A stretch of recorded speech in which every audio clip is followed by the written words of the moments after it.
Everyone has their own experience when it comes to in-laws. Now, some people have in-laws who are supportive. Others have in-laws who want them as far away from the family as possible. Regardless of which type you have, you should strive to have a positive relationship with them. Here with some advice to bring us some daily balance is Kim Jacobs and her mother-in-law, Glaydine Garland. Ladies, welcome. Thank you for having us. We're looking at each other. And Glaydine, it's very nice to meet you. Nice to meet you Very too, nice to darling. meet you. Kim, you have a lot of suggestions as to how to navigate this relationship. Yes. Your first tip that you mentioned, you say, bless your in-laws. Bless your in-laws. What do you mean by that? Well, for me, what bless your in-laws means is just simply just showing them love and giving them extra gifts just for no special reason at all. I always do that, don't I?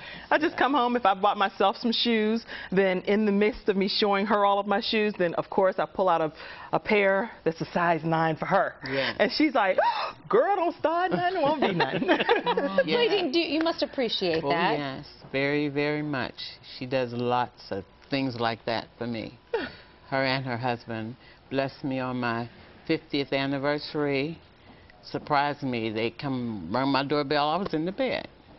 And was a blessing. Flowers and money. Yeah. She loves money too. Any extra money is always good if you give that Smart to your lady in-laws. who loves money. Yeah. Also, Kim, you say hang out with your in-laws, as you're doing right now, huh? Yeah, sometimes what we do is we just go like to dinner and a movie, or I'll have her over to come over and play a board game. She loves playing Parcheesi. So just being able to invite your in-laws into your world so that they can get to hang out and experience what you do as a family and not just keeping them as the in-law, I think is very important. Sure. Even going to like an exercise class together, that's funny. I did take her one time and she stood in the back. She was like, oh no, bae.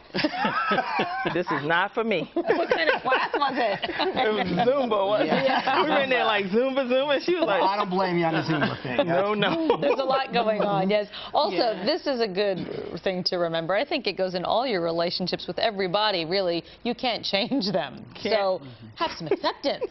You better sincerely focus on the qualities that you like most about your in-laws and just try to nurture that versus trying to say, well, I don't like this particular quality and I want it to change immediately, or I'm not going to have a good relationship with the person. My mother-in-law, of course, I love all of her qualities, just for the record.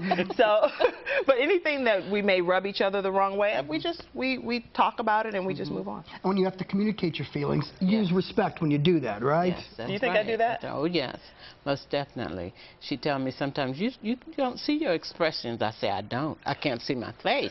But everybody else see them. I say, what expression is that?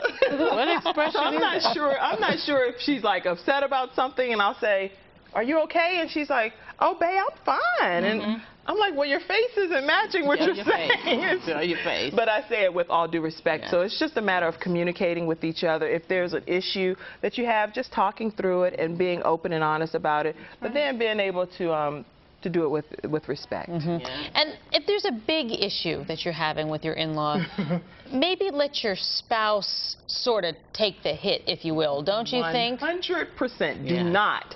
Please, people that are viewing this show, do not get involved with big issues if it's your in-law. Let your spouse handle that, because that's something that's confrontational and it might end up being a nasty situation. And if that's the case, it's better for the child to be able to talk to their own parent about it versus you stepping in and telling them a thing or two. That's inappropriate. So in our case, my mother-in-law, my husband, I'll go and say, sweetheart, I have a problem with this. And he will go and talk to her. Yes, he will. She doesn't, do you always know that it's something?